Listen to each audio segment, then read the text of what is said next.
December 2nd, 2006. I'm beginning my own online journal. These thoughts shall not be made public until I'm ready to share them. My name is Archer Hives. I'm a 19-year-old male, and I come from a small town in Wisconsin, the name of which shall remain unnamed. I spent almost my entire life in an orphanage after my parents died when I was 9 years old. I'm a painter.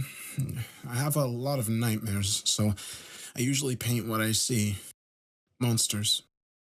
A few months ago, I'd gone through drug rehab. I'd finally conquered my addictions. I've now moved to Florida to start fresh. And I got a job at a cafe, just a few blocks away from where I live. It's a small house, not too far away from the laundromat, which is right next to the cafe. And the outside of my house is nice, but the inside's a little creepy. It almost feels lifeless and empty. The paint was peeling off the walls. There was no carpet or anything, just a concrete floor. Strangely enough, the place was creepier with the lights on rather than when they were off. It was haunting, but it felt like home. I left it as it was, with the exception of the windows. The windows had no blinds, so I just covered them with a coat of black paint. I always hated the idea of someone watching. Then again, I always feel watched. And that's actually the reason that I made this blog. Some strange things have been happening lately. I keep hearing strange voices. I'm not sure if I'm hearing things or not. Sometimes I get this strange feeling. My vision blurs until everything looks blue. My hands become numb and my head seriously begins to hurt. It's not like a headache. It's more like someone rested an iron on the back of my head and left it there. Sometimes I see strange people doing strange things, and sometimes I get an erection at the strangest of times. I'll be making updates whenever something strange happens. And I've had problems like this before, when I was a kid, but now they seem worse than before. December 9th, 2006. Hello again. I've been working at the local cafe, working more hours, and I just want you to know that my boss scares the fuck out of me. Dresses in all black, has long, dark, bushy hair, but most of all, he talks with an electrolarynx. The sound of his voice induces the strange feelings I've been having. Thankfully, he doesn't talk that much. No wonder I'm the only other employee. Not too many people come to our cafe, with the exception of the weirdos who show up late at night. I actually like those guys. They remind me of myself sometimes. I especially like this really pretty girl who shows up every night. Her name's Lola. She tends to wear a lot of dark makeup and piercings. She often dyes her hair all kinds of colors. I've never been too interested in girls, but talking to her numbs the weird feelings. January 8th, 2007. Strange things happened last night. Someone broke into my house, 2 men wearing Halloween masks. I passed out when I heard them smash the window in my kitchen. I remember jumping out of bed, but everything went black. This morning, I woke up in the kitchen, covered in blood, but not mine. I ran to the bathroom. There he was. One of the men was stark naked. His teeth and his eyes seemed to have been removed by a pair of toenail clippers. I know because the clippers were on the bathroom floor in a puddle of blood. I wasn't able to find the eyes and teeth. I was horrified. I found the other guy laying in my bed with a hammer sticking out from his forehead. These strange feelings are building up inside of me. I can feel them. Something told me to take them up to the attic. But literally, I heard someone's voice tell me to take the bodies up to the attic and leave them there. I'm scared. I don't know what to do or what happened. It's almost time for me to go to work. Maybe that'll get my mind off of it. January 14th, 2007. Holy crap! I'd completely forgotten to take the bodies out of the attic! I decided to take them out back and burn them. I put them in trash bags and took them out to the dumpster behind the convenience store. I don't understand how I could have forgotten. It was like something was blocking it from my mind. Even as I took the bodies to my car, I kept forgetting what I was doing. January 20th, 2007. The time is 2:51 a.m. Something woke me up, but I don't know what. I thought someone was nudging me and whispering for me to wake up. I jumped and turned on the lights, but I was alone. I've spoken with a lot of the neighbors. They actually thought nobody lived in my house. I haven't done much decorating to the house since I moved in. In fact, all I've done is bring my stuff inside and paint the windows. I also noticed that I haven't hung any paintings up on the walls. I decided to hang 2 of my paintings in an empty room in the house. The first one was a humanoid goat monster silhouetted. I called it David. The other painting was a young boy with his eyes gouged. I called it Billy. I put them on opposite walls so they would be facing each other, facing me. February 2nd, 2007. I don't know why, but I decided to go for a walk. It's really late, and there aren't many people out in this neighborhood. At least not at this time of night. I saw a young girl walking down the street, and that feeling was back. This time, it was much stronger than before. It was like my legs were going to fall off. I hid in the bushes. I couldn't control myself. She was talking on her cell phone. From what I could gather, she was a prostitute. I thought she was very attractive, but I kept having thoughts of her naked, dead body laying in a pool of blood. If you think that's bad, you're about to become even more disgusted. I got sick of listening to her talk. I looked around me to find whatever close-by weapon I could find. I saw a metal pipe sticking out of a nearby garbage can. Now, when I was younger, I was real sneaky and was able to find out secrets. I snuck over to the garbage and got the pipe. I followed the girl for a while, but listening to her whiny voice drove me nuts, and I just knocked her in the head with the pipe. Thank God she wasn't dead. Just knocked out. I wanted to have fun with this bitch. I took her back to my house and tossed her into my bathtub. I stripped her nude. My mind was racing. I spent the next hour or so waiting for her to wake the fuck up! I spent most of that time playing around with her body. Such a beautiful body, had such an ugly mind. She began to open her eyes and mumble. I wasn't sure what I was going to do with the vile waste of trash that laid before me. Shooting her would be too nice, and cutting her wrists wide open would be too nice. After that small debate, I knew what I needed to do. I took my box cutter and left a huge cut on her torso from her breasts all the way down to her vagina. The blood squirting down her legs and between her breasts was the best experience that I'd ever had in my pathetic little life. But it was ruined when she opened her mouth. She wouldn't stop screaming. I can't stand that. I was reminded of how ugly she was on the inside, and then I had another good idea. I stuck my hands deep into her belly and tore out whatever insides I could. I made her just as ugly on the outside as she was on the inside. She was now dead. I now had an idea of my own.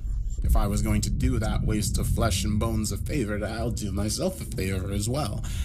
I looked in the mirror and decided to make my outside equal to my inside. I shaved my whole head, including my eyebrows. I took some of the makeup that was in the girl's purse and smeared 2 black circles around my eyes. It was the real me. I appeared more true to my inner self than I had ever had before. February 3rd, 2007. Holy God! What the fuck is going on? I did not write that last post. So here's what happened. I went for a walk last night. I passed out. When I woke up, my head was shaved, and there was this dead, naked woman in my fucking bathroom. I don't know what's going on. I swear this is a dream. I guess I'll just take the body up to the attic. I feel like that's the only place the bodies can ever go. I'm not going to work today. February 9th, 2007. The paintings. David and Billy. They spoke to me. I heard one voice wake me up. It sounded like an elderly man. I went into the room that I put the paintings in, and David was speaking to me. I don't know how, but the painting was speaking to me. He told me everything. Whatever it was, it said that I'm a killer. It said that my entire purpose of existence is to collect souls for the devil. I didn't know how to respond. How does one respond to a talking painting, especially one that tells you to kill people? For a while, I wanted to listen, but then the other painting, Billy, started talking. It had a child's voice. It told me that I don't have to be the devil's servant and that I can break free. David kept interrupting Billy, so I couldn't understand. One thing was for sure. My paintings are alive. One seems to want me to kill, and the other seems to want me to stop and think for myself. It was all so scary, yet interesting. I don't want to believe that goat on the wall. I don't even believe in that religious garbage. I know I'm not crazy, and I know the paintings are actually talking. I'll make another update tomorrow. February 10th, 2007. The paintings aren't talking to me now. I know I heard them. I don't know why they aren't doing it now. I would occasionally hear their voices in my head, but that's about it. The weird feelings have stopped. I guess they know I understand the message. According to them, I'm possessed or some shit like that, and murder is the only way out. I'm not getting that feeling anymore, but I feel like I'm going to vomit. February 13th, 2007. I went back to work. For some reason, my boss didn't seem to notice what I've done to myself. He never once questioned my shaved head or the dark makeup I've been smearing over my eyes. He went home early and wanted me to work overtime. We only got one customer that whole time. A young man. He must have been around 15 years old. Dark, sweaty hair, zit-ridden face. He looks like every other customer who walks in here. He ordered 2 waffles and an orange soda. He was very bitter and sighed a lot. When he read his bill, he said, $10? In the most obnoxious and idiotic way possible. I hated that damn kid, and I hoped nobody would walk in during the murder. I punched him in the face and then took a knife from the kitchen and carved his head out like a jack-o'-lantern. He got blood all over my apron. I was so pissed about that, and cleaning the blood off the table and floor was miserable. My boss came back later because he left his wallet by the register. That poor idiot. Sometimes I just want to snap his neck. Try talking now, you old sack of crap. However, I really needed this job, so I didn't kill him. He's too powerful to kill anyway.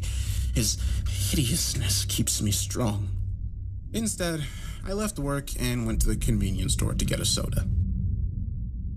April 3rd, 2007. I'm sorry. More than a month has gone by. For a while, I'd completely forgotten about this blog, and I haven't been able to get to my laptop. I'm actually surprised that nobody notices the things I've been doing. I've killed about 5 people since my last update.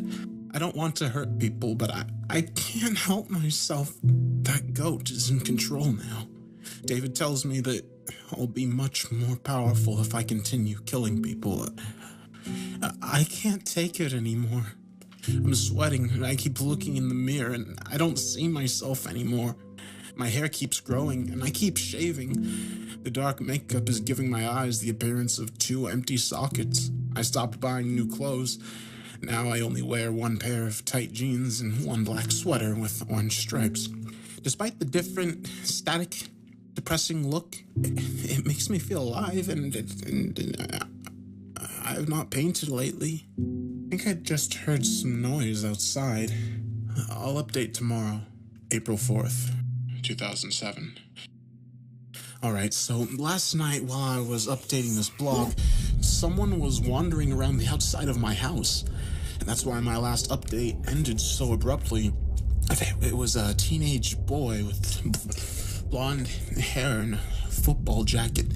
He was talking to himself, swearing and kicking the dumpster outside my house. For some reason, he didn't seem to notice me as I walked up to him. I slashed his throat with a knife, and he fell to the ground and went into a seizure. I had no idea slashing someone's throat could do that. Despite losing so much blood, he wouldn't die. He just squirmed around on the ground. I dumped his body into the dumpster and just left him there. This afternoon, I went back to the dumpster, but he wasn't there. Was it just a dream? April 18th, 2007. After my last update, I put 2 paintings in different rooms. I left David on the wall, and I took Billy into the bedroom. Billy spoke to me. He said that he was worried that my life was going down the wrong path. I hate David, so Billy is my only comfort in this house. I was able to open myself up to him. David, he had no eyes, but he was able to see me better than anyone else. He said that if I separated him and David, he would be able to protect me. The catch is that David would be more powerful and had the strength to harm me physically. Much to my surprise, things seem to have gotten weirder. Before I go on, I'd like to point out that I don't plan on calling for help anytime soon. To hell with the cops and doctors. I refuse to ever listen to a doctor ever again. I'd rather face my own problems like a man without some overpaid idiots making my life worse. So last night, around 11:30, I heard a strange noise coming from the attic. I was freaked out. I ran up there with a hammer, but it was dark. But I needed to know if someone had broken into my house. Nobody was there. But that was my worst fear. All of the dead bodies were gone as well. I hid so many bodies up there, but they were all gone now. I saw a shadow move closer to the door. Out of fear that someone was messing with me, I swung around the hammer blindly, hoping to hit whoever or whatever was frightening me. I don't remember what happened after that. All I remember after that is getting knocked to the ground. I woke up at 3:44 a.m. I woke up naked, sweating. My lower lip is now split. Scratches on my chest. I don't remember what happened. April 20th, 2007. While at work, I was trying desperately hard to hold back the tears in my eyes. I felt so scared. I didn't know what would happen next. David was shouting at me to kill, but I refused. He threatens me every night. Around at 4:30 a.m., Lola showed up and ordered her usual. She noticed me crying. I didn't want her to see me like this, but she asked me to sit with her and wanted to know what was wrong. I lied and said I had a cold. I can tell she knew I was lying. We sat and talked for a while. She didn't leave until 6:30. She told me that she wanted to hang out with me sometime. I accepted. Her company was always a delight. I'm not the same when I'm around her. Maybe she could, I don't know. April 21st, 2007. I was talking to Billy. Now, it told me that David ate the bodies in the attic and attacked me when I was up there. He tried to kill me when I went up there, and Billy saved me before he could finish me. This whole time, I thought I was possessed. Now I think I'm just a freak. Paintings coming out of their canvases in physical form. Well, that's insane.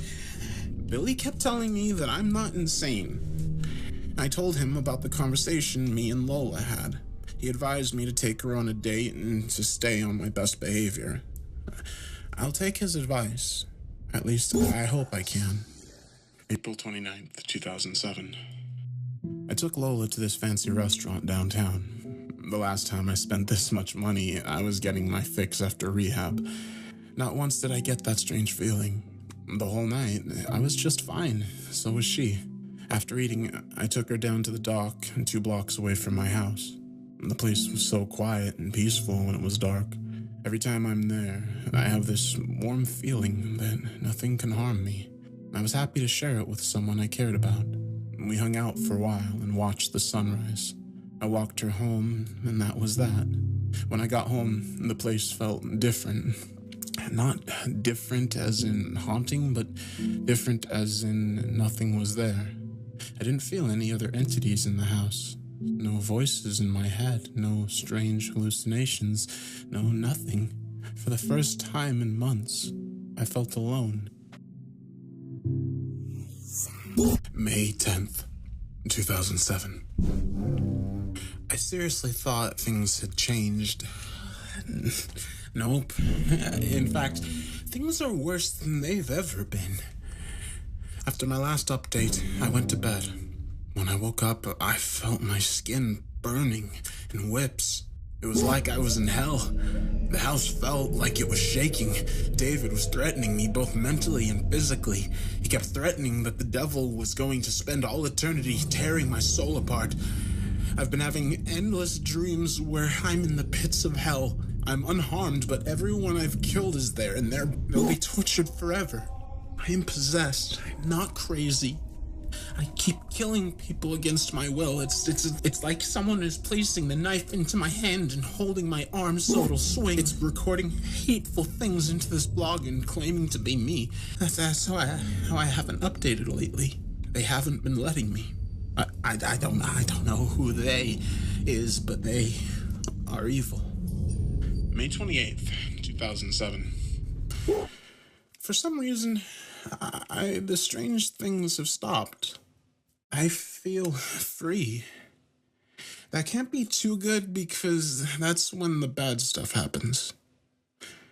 This is the calm before the storm. May 28th, 2007.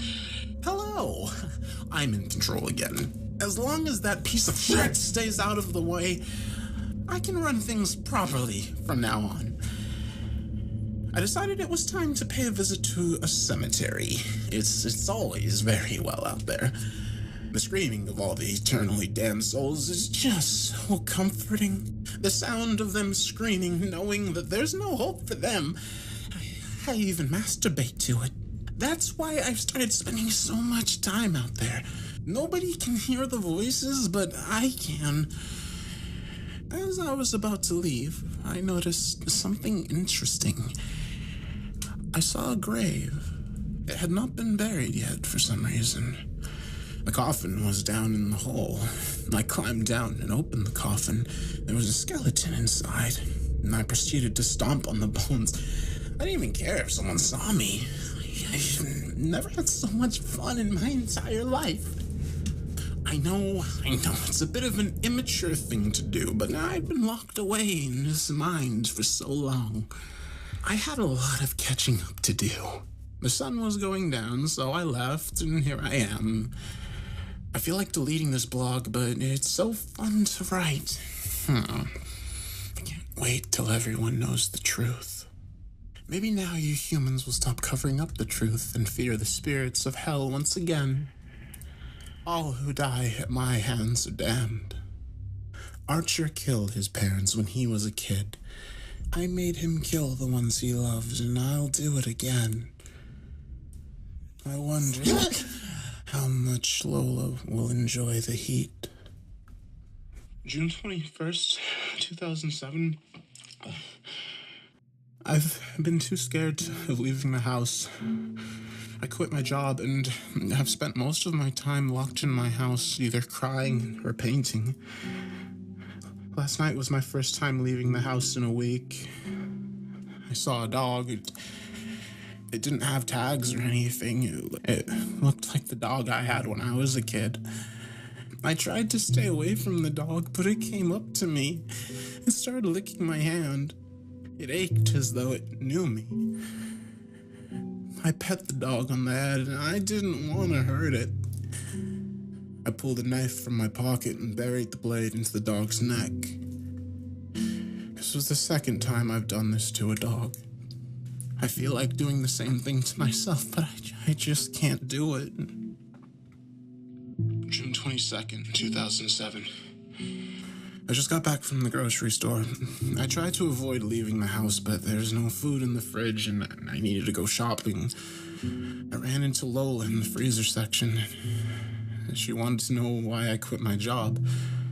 I lied and told her the boss became too frightening, and she agreed.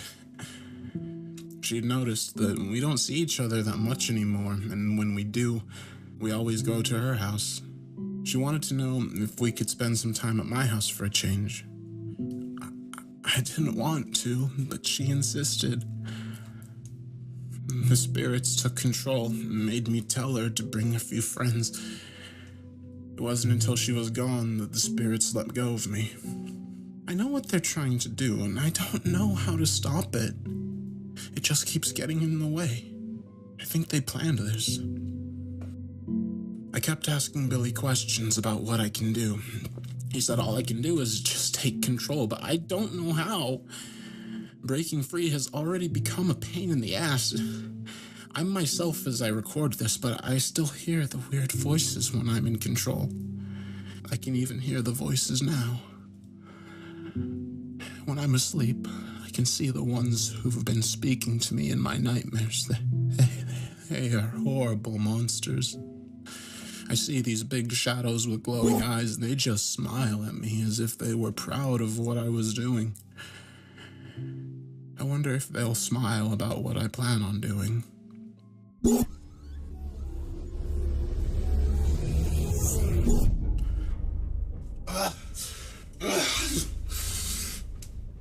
June 23rd, 2007.